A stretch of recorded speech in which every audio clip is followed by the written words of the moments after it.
Pollen, the diamond of the plant kingdom, is one of nature's toughest materials.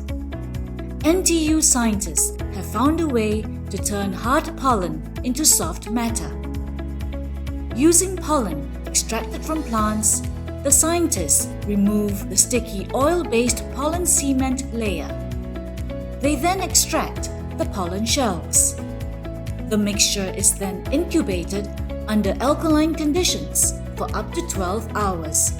The pollen grain particles swell and become more gel-like. The longer the incubation period, the more flexible the material becomes. Pollen turns into soft microgel particles while keeping its high strength. You can use the soft gel particles to design a variety of objects. This can be used to create a variety of biodegradable, environmentally friendly, and cost-effective materials that can be deployed in a variety of applications. This material holds promise for a wide range of applications that are eco-friendly, affordable, and scalable.